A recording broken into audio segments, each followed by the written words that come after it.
survivor. Your greatest weakness, the hurt, the pain, the betrayal, the feeling that you get when you wake up and you are inundated with so much responsibility. Feels like you can't breathe. Paralyzed by the pain of life. I can only imagine what it's been like to be you. But I'll tell you this. There is a switch inside of every one of us. And at any moment in life, you can turn that switch from surviving to winning.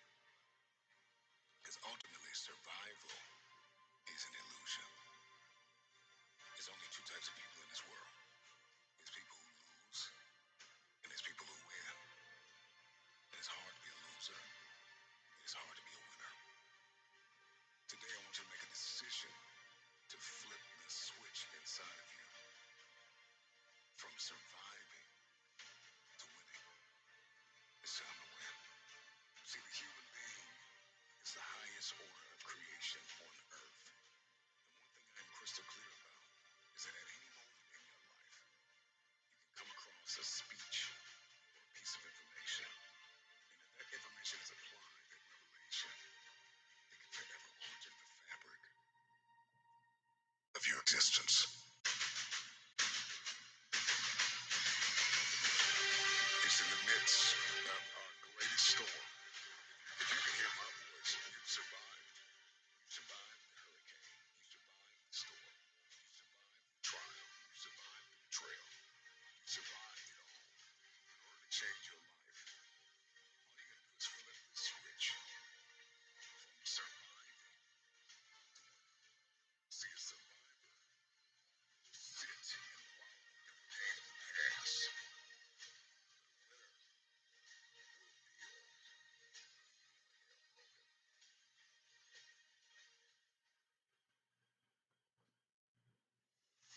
I may be weak. I may be hurting. I may have pains. I may have been down. But I am not out. I am getting out of this hole.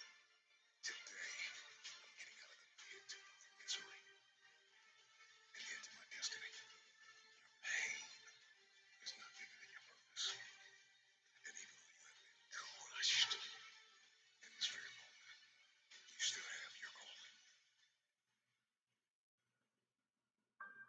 Flip the switch from weakness to winning, from hurting to conquering, from losing to champion. You can't worry about yesterday because yesterday is not coming back to look for you. Who speaks to the broken?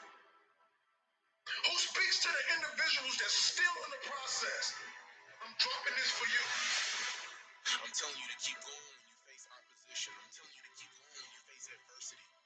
Believe in everything that you are and understand that with you there's something greater than any obstacle you'll ever face. I wish I could tell you that if you just keep going, it's gonna get lighter. But that's not the truth. The truth is you gotta find something within. He's gonna have to dig deep inside his soul to bring out that thing. But I'm telling you to get rid of the things that's not giving you the strength that you need to keep living the life that you have been given. When you come over depression, you raise your arms like a chair. When you overcome bankruptcy, you raise your arms like a chair. When you come over divorce, raise your arms. You have the warrior spirit in your soul. You have the warrior mindset. Your dream is not going to just sit there and wait for you to come and get it. Got nothing in your pain. And then if you can think about them, you can go one more mile. You can go one more day at work. Live. Breathe. Life. You. That's what it's about. Here we go again. It's not about the running, the swimming, the push-ups, the sit-ups. It's about what those things do for your mentality. You don't get better on the couch. Same old shit again. Life is one big tug of war between mediocrity Trying to find your best self. Marching down the avenue. Where everybody's getting weaker, I'm getting stronger. One more day and we'll be through. At the bottom of insecurities, fear, self-doubt, lies, was me, buried in the fetal position. How I got out of that was recognizing it, being honest with it, being truthful with it, and then fix it. Stay in your own mind. Don't let them own yours. I wasn't born this mother. I made them. Here we go again. I never said when you want to succeed as bad as you want to eat. Because you can go 21 days, maybe 30, but without eating. I never said when you want to succeed as bad as you want water. Because you can go about 3 days or so without it. I said when you want to succeed as bad as you want to breathe, then you'll be successful. And so one of the things I want to do for you as an educator today, you don't necessarily need better skills per se. That's not what you need. What some of you need is to go from 70% to 120%. Some of you need to go from 80% to 120%. The reason why I'm giving 120 is because your daddy's not in your life. The reason why I'm giving 120 is because your father's in prison. The reason why I'm giving 120 is because your mom is working 2 jobs. The reason why I'm giving 120 is because your grandma is raising you. The reason why I'm giving 120 is because you live in a community where education is not valued. So I don't care what you do academically, when you leave here, you can't go and get credit for getting A's. That in your neighborhood, in your community, nobody affirms you for reading at a certain level. Nobody affirms you for doing well on your ACT or your SAT. Where you come from, education is not affirmed. So even if you are a scholar, you have to keep it to yourself. You have to suppress it. So the reason why I give 120 is because your daddy's not there to give 80, and your mama's too tired to give 100, and your grandma is washed out, so she's giving 50. And y'all do that little stuff about you gonna eat, but y'all ain't got no doggone motor. You get tired quick.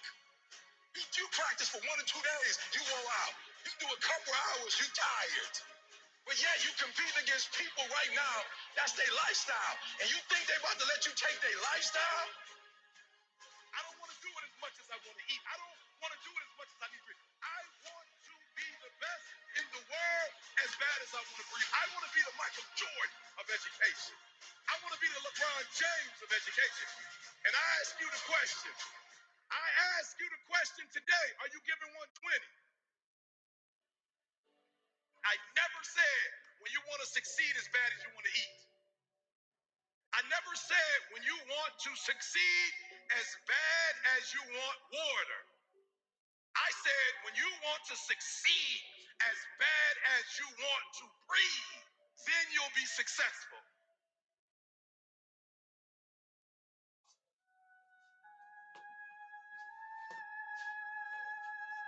Winston Churchill said the destiny of man is not measured by material computations. When great forces are on the move in the world, we learn we're spirits, not animals. And he said there's something going on in time and space and beyond time and space, which, whether we like it or not, spells duty. You and I have a rendezvous with destiny. You have the capacity to leave a lasting impact, an indelible impression upon this world.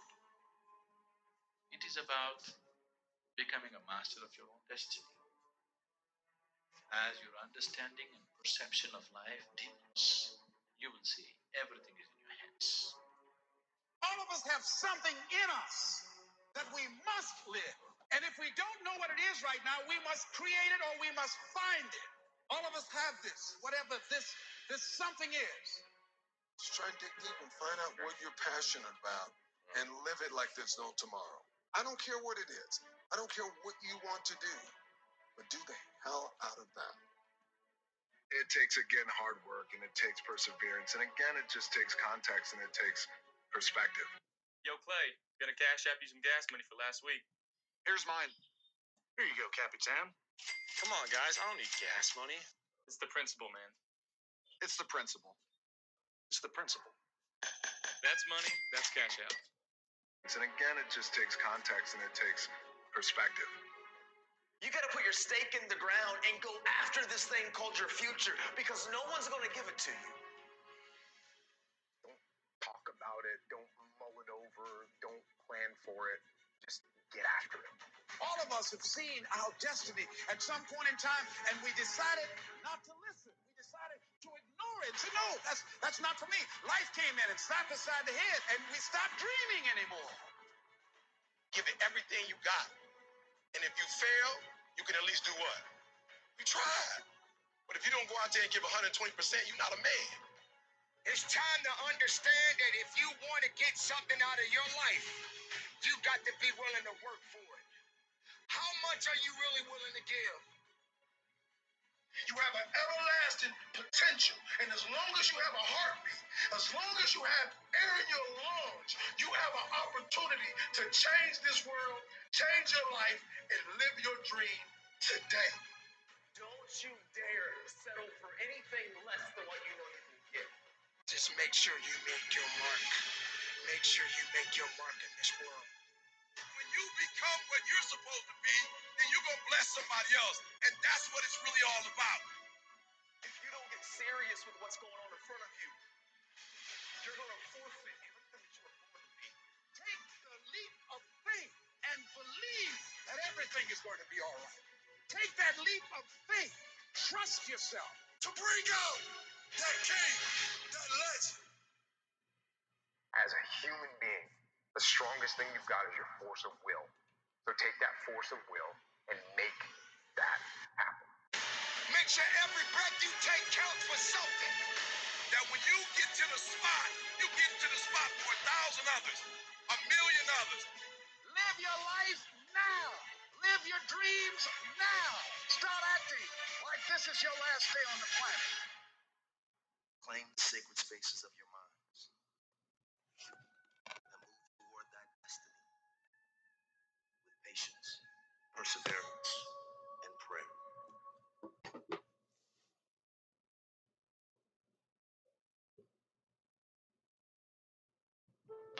Tick tock. What is ticking off here is not the clock. It's your life. You are running out of time. I hear the clock ticking. That's what I hear. And the end is nigh. You don't know how much time you have. You keep telling yourself you got time and watch what happens. If you don't take a hold of your life, if you don't get serious with what's going on in front of you, you're going to forfeit everything that you were born to be. Time waits for no man. That clock, it's always ticking. Your time is limited, so don't waste it living someone else's life. You got to give it everything you got, whether it's your time, your talent, or your treasures. When's the time to jump in the pool? When's the time to kiss the boy? When's the time to get married? When's the time to take the training wheels off the bike? When's the time to live your life? The answer is, I don't know. Nobody knows. There's no right answer. There's that moment in time. However you spend your time, that tells you who you are. Stop waiting for tomorrow. Stop waiting for the perfect moment. I'm saying to you, whatever you gotta do, do it, because if you don't, life is gonna whoop you until you surrender. Tick tock. Who's not going to see you accomplish your goals? Who's not going to see you blow up? Who's not going to be able to enjoy the fruits of your labor with you? Who put in why? Because you average. And one day you're going to be great, but you think you got time. Fight that ticking clock with everything you got. Time is one of the most powerful and important tools that any of us will ever get, because time we never get back. You got to have faith, and that faith gives you patience. It's not going to happen as quickly as you want it to happen. There's not an hour that's going to go by. There's not a minute that's going to go by that is not accounted for. Greatness takes time. Tick tock.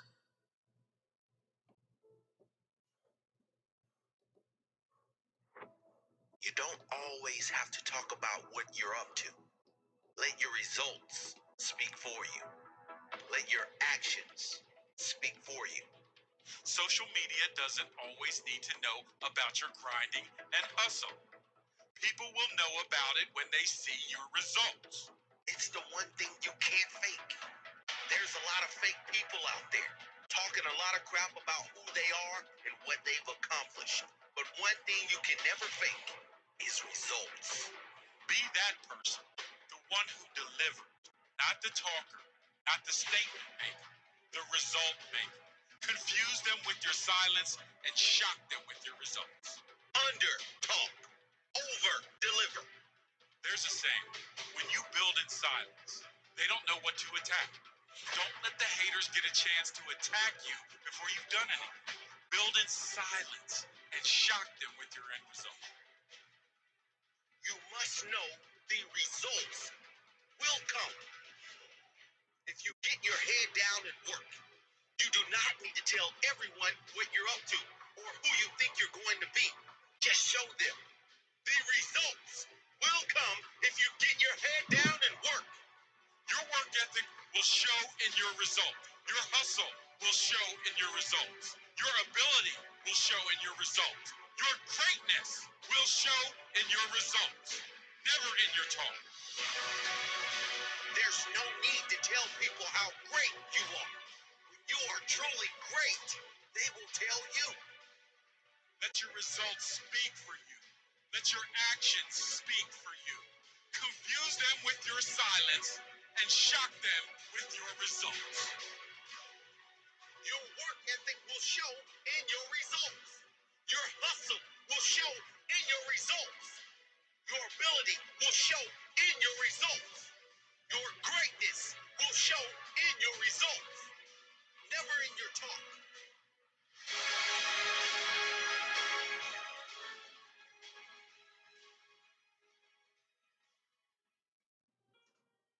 You really want me on the team. What's your approach to recruiting?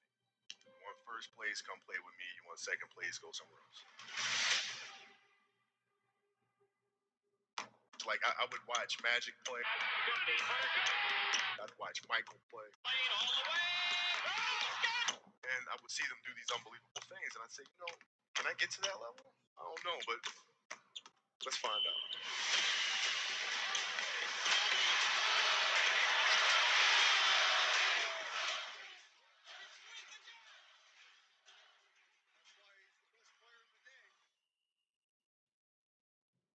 Everything was done to try to learn how to become a better basketball player.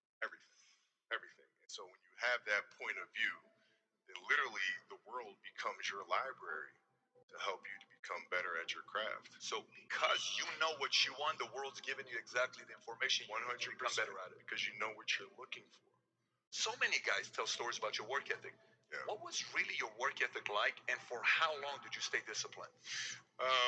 Well, I mean, every day. Since 20 years. It was an everyday process, and trying to figure out strengths and weaknesses. For example, jumping ability. Man, my vertical was a 40, it wasn't a 46 or 45. My hands are big, but they're not massive. Right? So you got to figure out ways to strengthen them, so your hands are strong enough to be able to palm a ball and do the things that you need to do. Quickness. I was quick, but not insanely quick. I was fast, but not ridiculously fast. Right? So I had to rely on skill a lot more. I had to rely on angles a lot more. I had to study the game a lot more. And but I enjoyed it though. So like from the time I can remember when I started watching the game, I studied the game, and it just never changed. It's a good separation for me, emotionally, to be able to put myself in a place where at practice or when I'm training or during games, I switch my mind to something else. Switch my mode into something else, right? For me, it's the equivalent of Maximus Decimus Meridius in Gladiator picking up the dirt, smelling the dirt. It's go time, right? So that was my mental switch. It was like an actor getting ready for a film. You got to put yourself in that cage. When you're in that cage, you are that character. Then when you leave there, it's something completely different. But when I'm in that cage, bro, don't touch me. Don't talk to me. Leave me alone. Like I told my professor, what happens if I fail? He said, what happens if you pass? I said, but what happens if I don't get it? What happens if I put in all these years and it don't work out? He said, but what happens if you put in all these years and you get it?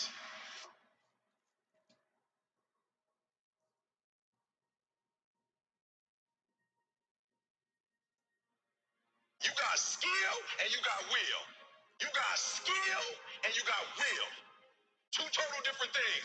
You were born with certain things, but to get to the next level, and not just get to the next level, to stay at the next level, you gotta have will when you get to that next level. So when you play, you have to compete. When you have an opportunity, why would you give 80% when you have an opportunity? Somebody answer that for me. Y'all talk. Why would you give 80%, 70%? Why wouldn't you always give 120%? For real, you might get it, but right now what? Oh, I can't hear y'all. You may get it, but right now what? You don't have it.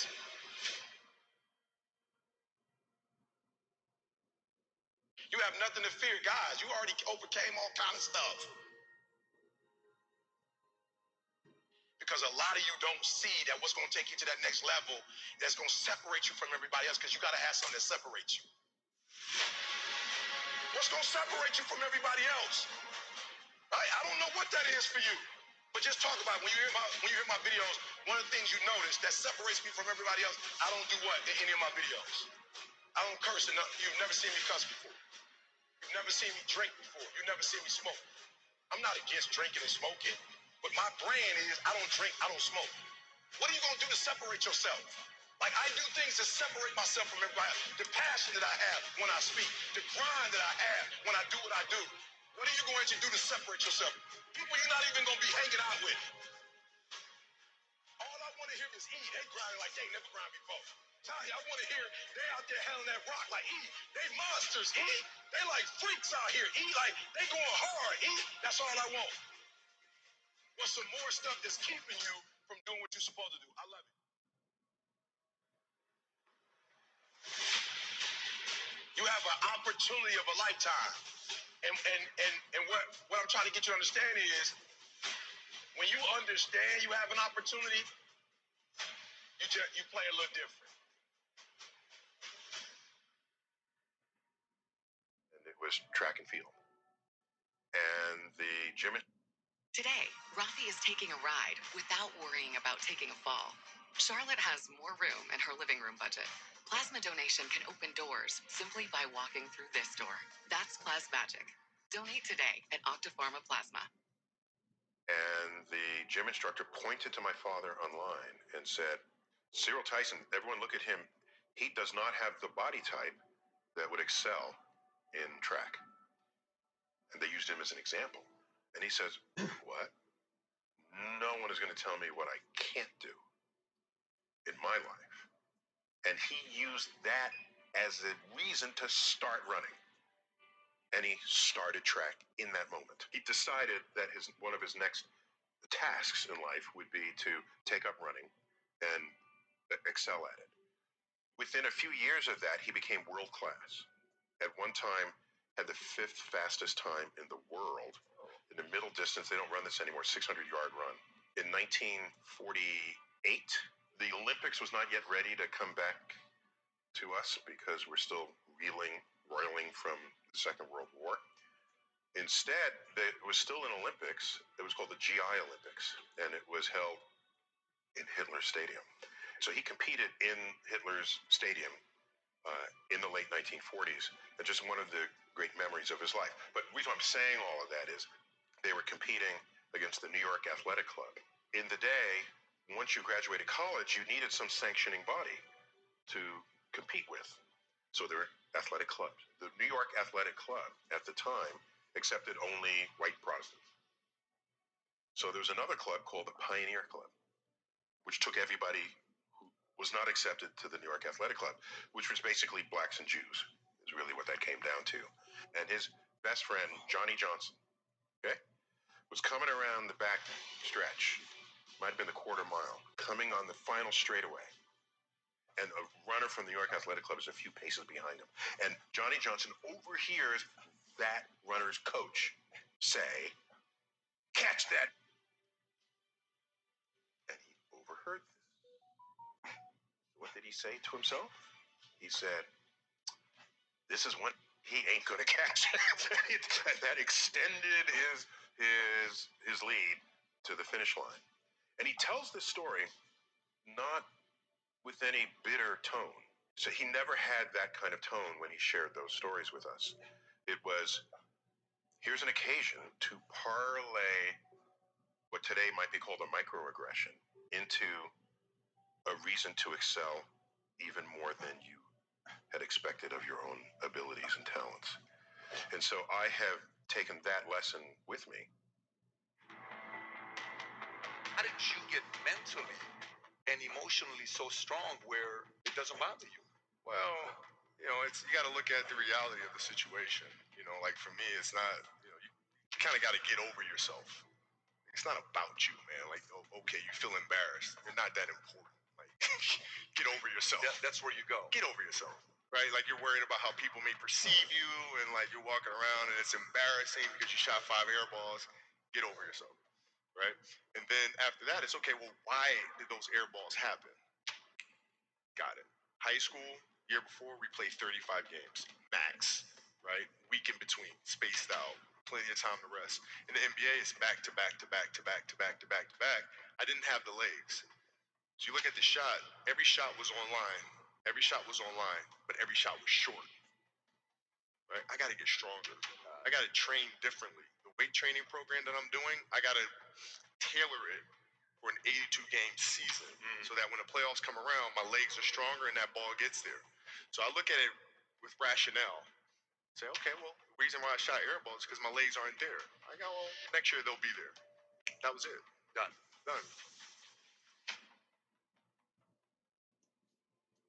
I wasn't successful because of who I was. Like, in a lot of y'all, for real, here's what you got to stop doing. You hold people to the fire when they don't do what they're supposed to do, but you give yourself a pass. Like, and you got to stop doing that. Like, I see in this generation, people will let their kids get away with stuff that I know you wouldn't let nobody else's kid get away with. But sometimes when you're so close to something, you don't treat it you don't treat it real. Like, you give it a pass because it's your baby. But if somebody else was to get on your couch and do that, you'd have a fit. Or somebody. So what I had to start doing was saying, you gotta stop holding other people to the fire. You gotta hold yourself to the fire. And I realized that without a schedule, I was the one that was messing up my life. And I realized I needed a schedule because I wasn't the brand to get me where I wanted to go, if that makes sense. Like, that version of Eric Thomas would never make me a 1%. I realized that. So when I sat down with Warren Buffett, 3 things that blew my mind. I never really realized where his money came from. So the first thing I did was I was like, yo, his money comes from investments. But what happened was when he was 12 years old, his father gave him his first grand and let him make an investment. So I realized he's not getting up early in the morning just to get up in the morning. What he says he does is he reads. He doesn't just read books. That's not what he does. He reads financial reports. So this dude was telling me he read a financial report of General Motors in like 1964. And I'm thinking, like, why would you be reading? It's 2014. He was reading the document, the financial. Listen to me. He's a financial genius. What was he reading? Finances. For real, y'all be coming up to me like, yo, E, what you reading? Why? You trying to be a motivational speaker? You trying to be the next Martin Luther King? You trying to be the next Mother Teresa? Why are you trying to read what I'm reading? Like, what are you trying? Like, you trying to impress somebody? Why are you reading what I'm trying to read if you're not trying to be me? He was not reading Mother Teresa. He wasn't reading about leaders. He was reading a financial report from 1964 General Motors. Why? Because General Motors had one of their successful financial years in 1964. And so he was looking for the clues of what were they doing specifically in 1964 that can be duplicated in 2014. That's what he was looking for. So a lot of you getting up early because ET get up early, but you getting up early for no reason. You just up early. So be careful that your routine is pointing to where you're trying to get to, and you're not wasting time. So I'm looking at Warren Buffett. He says he reads 6 hours a day. He reads financial documents 6 hours a day. That's the first thing he does, 7 days a week, 6 hours. But watch this. You go, ooh, When you read something for 6 hours times 7, that's 42 hours, right? That's 42 hours a week, right? I don't know how many hours that is a year, but guess why he makes the best financial decisions? Because all he's doing is financial stuff. That's he putting in 10,000, 20,000, 40,000, 50,000 hours. If you're gifted in 3 areas, then that means you're gonna have to get 30,000 hours just to be like basically a master. But what if you did one thing and got 30 hours of information in just that one area? You guys got 10,000 in 3 different areas. So while you got 10,000, I got 40, 50,000 in one area. What? Speaking. And guess what the disc is? The disc is still going further into personalities. It's still the same exact thing. So I'm putting more hours on top. So the routine is important because eventually it's going to make you a beast in one particular area. That's why you need a routine, because you can't trust yourself not to get off track. That routine is going to keep you on track and make you a 1%. You're playing against the Golden State Warriors. Score is 107-109. You guys are close to getting into the playoffs. You know exactly what happens in the game. You go up, you're about to take your shot, and then all of a sudden, boom, Achilles happens, right?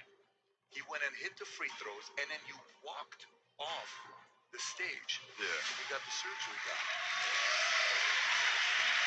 Right. I went in the trainer's room. My kids are in there, and they're looking at you and stuff, and I'm looking at them, and I'm like, it's all right, Dad. It's gonna be all right. It'll be fine. It'll be all right. It'll be all right. It'll be all right. As a parent, you gotta set the example. You gotta set the example. This is another obstacle.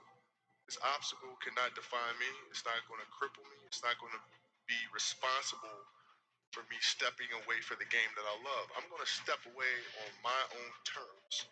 And that's when the decision was made that, you know what? I'm doing it. I'm doing it. You're a freaking beast, Hey.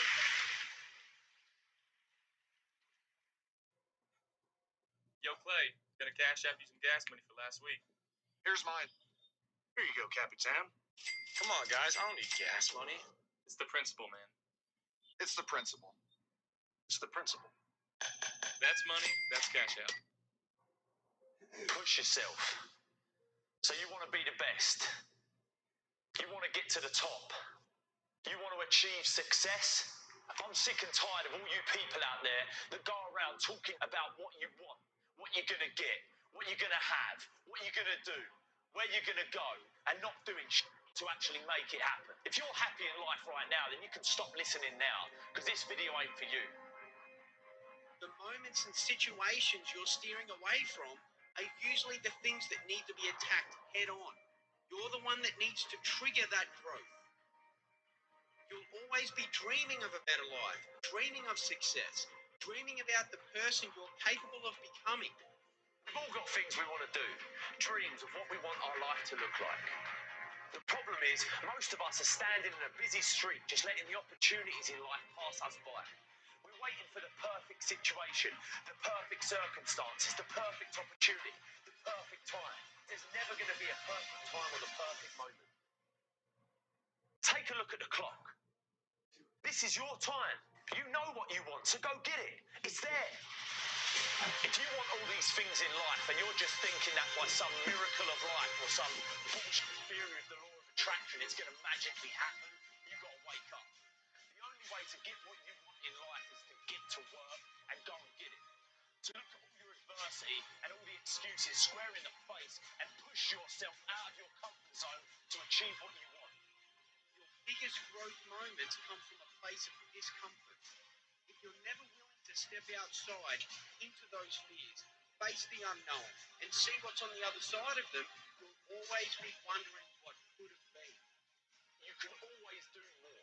You always have another gear, another level of performance. You can always push a little bit harder, get up a little earlier, work a little longer, spend more time with the ones you love. Whatever it is you want more of, or want to be better at in your life, you have complete control over whether you get it or not.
Purdue University Global. There's no limit to what you can achieve, and now there's no limit to how. A public.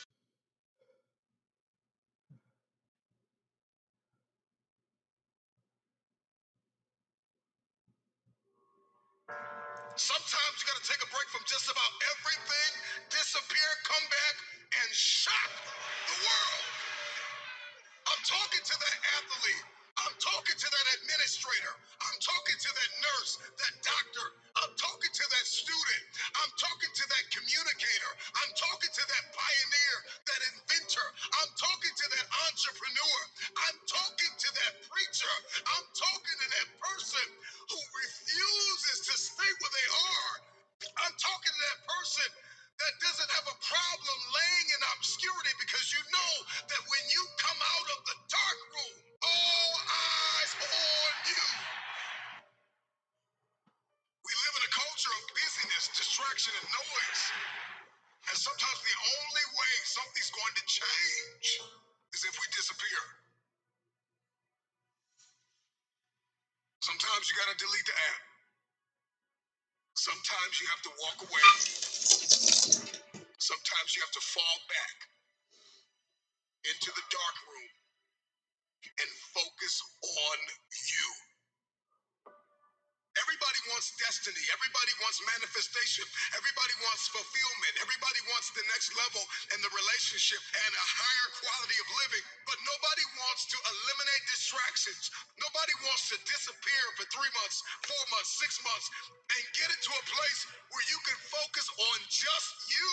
What if you could just shut out every distraction? What if you could just shut out the world for just a season and focus on you?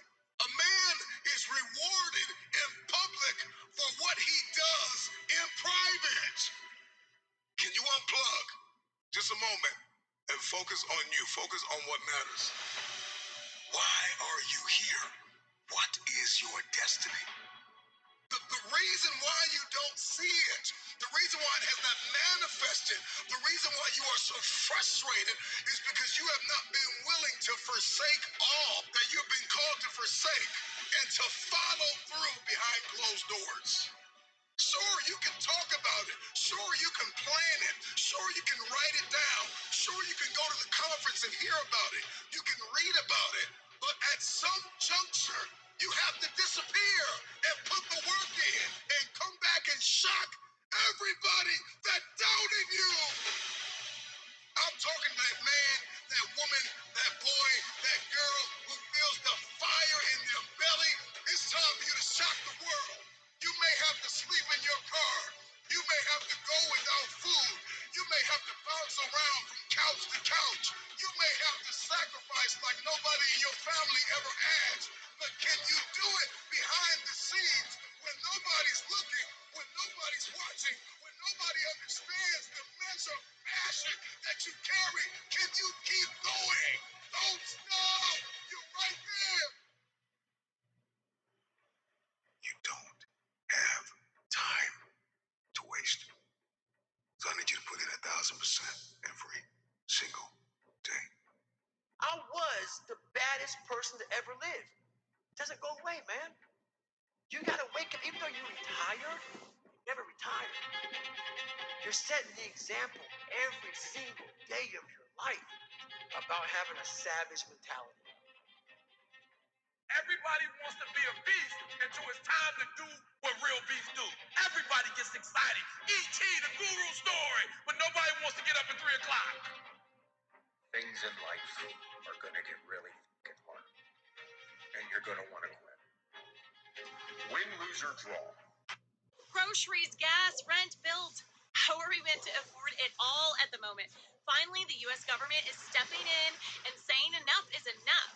I know that this might sound shocking, but I'm literally getting paid up to $1,472. Still gotta wake up tomorrow and go to work. If you truly want that greatness, you got to work hard. You got to dig a little bit deeper. You got to find it. You got to go after it. Because it's not looking for you. Success is not looking for you.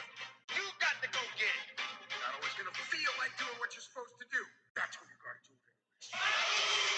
Success is not going to be handed to you. Nobody owes you anything. When you are hungry, when you are no longer full, when you are no longer satisfied with where you are and you raise your standards, it is only then that you can have your future.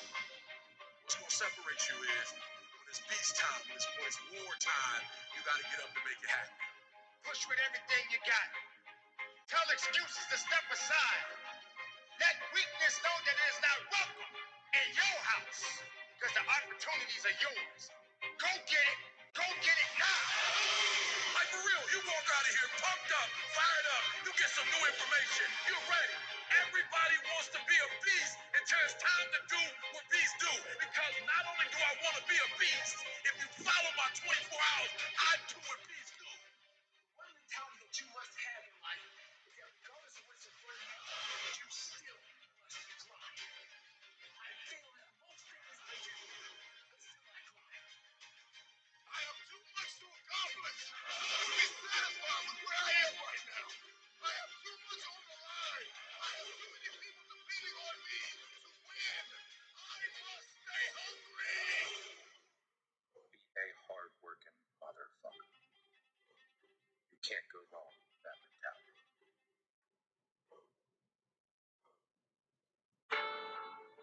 The truth of the matter is, how are you so emotionally injured, so mentally drained, so physically fatigued that you have allowed your dream, your destiny to take a back seat to this excuse that you don't have what it takes, that you're not smart enough, that you're not tall enough, that you're not wide enough, that you're not deep enough, that you're not connected enough, that you don't know enough people.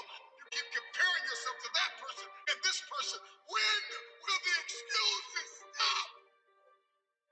When will you see your purpose bigger than your excuse? I don't know your name, but I know you have a dream. I don't know where you're from or where you're listening to me. You may be listening to me in your closet, your bedroom, the gym, the car, the bus, the train, the plane. I don't know where you're going, but I know you are going somewhere. You've got a destination. People that make excuses are not connected to their destination. They don't have an end game. They don't have a goal. You have allowed yourself to become a weak link covered under the blanket of excuses. But I'm just wondering if there's anybody here that has a dream. And if you've made your excuses bigger than your dream, time is now to apply pressure. It may not be easy, but it's not impossible. This is not a I feel like it today. This is not an unmotivated for a week. This is an every single day mentality. You may have to work 3 jobs. You may have to lose sleep. You may have to go to college and raise 5 children and still maintain your marriage and work your side hustle. I don't know what your story is, but if you will keep a no excuse mentality, then the sky is not your limit. The sky is your starting point. This is an every single day mentality. I never get turned off. Every single day, I want my destiny. I want my dream. When somebody is in love with who they've been called to become, what they've been called to fulfill, what they've been destined to do, there is no day off. There are no lights. Listen, I'm not a light switch. You can't turn me off. I can never get turned off. Every single day, I'm giving everything I have. That's how big my dream is. And so there's no excuse. There's no pain. There's no dilemma. There are no speed bumps. There's no distraction that can turn me off. I'm not a light switch. You can't turn me off. I want this thing every single day. Wealthy people First they get into stocks, then they start a business, and then they get real estate. Owning a stock is owning a percentage of a great business. The people who aren't wealthy is because they don't own nothing. You only have your money sitting in cash. If your money is just sitting in cash, realistically, you're becoming poorer every day. The key to wealth is through ownership. Hey, you ever seen a wealthy person or a wealthy family or a jet owner? Like, I got a jet, I'm sorry, you know? You ever done that, seen that, and wondered, what would they do? What did they do to get it? And number two, what would they do to get it all over again? Or could they even get it all over again? Were they just lucky the first time? For probably 40 years now, I've been wondering the same thing. I see some family that owns a house in the Hamptons or the beach or in La Jolla, California, or some guy that's flying across the country in his own jet, or he's at the blackjack table in Vegas, you know, spending $1,000 a hand. I've always wondered, what did they do to get it? And number two, could they get it all over again? My name's Grant Cardone, and I'm happy to say I'm one of those people. I have a company that has almost $3 billion worth of real estate today, and another company that does almost $200 million a year in gross sales. I've come up from nothing, literally nothing. And Discovery Channel reached out to me last year and said, hey, could you, if we drop you off in the city, you can't use your name, can't use your contacts, you can't use your money, we're going to take all your money away. You have no place to live, no food to eat, and you can't reach out to your buddies, your rich buddies. How long would it take you to put it all back together? I said, give me 90 days and I'll build $1 million business. Well, in truth, I built a $5.5 million business with no money, couldn't use my contacts, shaved my head, took on a new identity, wore these glasses that faked everybody out and had a mask on most of the time, and built a $5.5 million business in 90 days. And I'm telling you, I did this to prove to people that you don't need time, you don't need money, and you don't need a name. But you do need a strategy. You need to know exactly how to do it. There's a way to do it. What I want to do today is I want to give you the strategy. It's taken me 45 years to figure this out. Nobody gave this to me. And I promised my mother when I was 16 years old, if I ever figure this out, because we grew up poor, my mom was scared every day. I said, if I ever figure this out.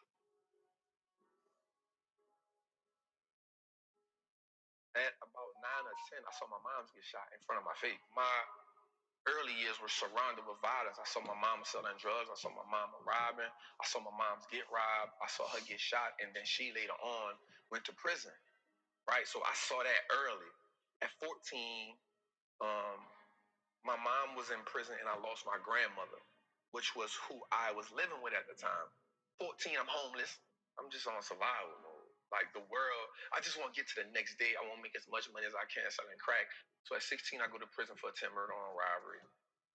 But in prison, I had a fight with two of my homies. In prison, we fight for like 4 hours. Jeez, back to back. I'm just fighting one after another one. Like we just fighting. And I go to solitary confinement. And at this time, all these parish prisons is considered like one of the worst parish prisons in the United States of America, right? And I go to the cell and I meet this white guy. That was the turning point of my life. He was like, man, listen, man, there's a game that's being played. And you're playing a game that you can't win. For a minute, I just started thinking about the people who I knew that was in the streets. Everybody lost. Everybody suffered the same fate. He has on a red and white band at the time. The red and white band means you're in federal custody. His first 3 things was he said, listen, man, wealthy people do 3 things, man. They stop trading time for money. They make their money work for them. And they give as much value to people as they can. And we got a little deeper into that. He said, the reason why you give people so much value is because if you give them so much value, they'll never leave you. They'll always be for them, definitely. And you will never need for anything as long as you give value to people. And so I learned that as I got older. That part really didn't make sense to me at the time. With the money working for you part, and I was like, how do you make the money work for you? Again, all I know is how to go get money. That's all I know. So later on in that, he says wealthy people do 3 things. So this made me in a cell for about 45 days.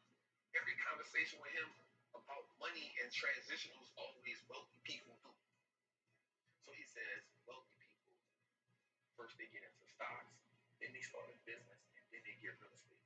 So when people ask me, how did I get into stocks? It's because I followed that route. And so I just, my rest of my time in prison, I wanted to be that. I wanted to be a part of that wealthy conversation. And so what happened to me was it started reminding me of being in the streets. Look at yourself. You're only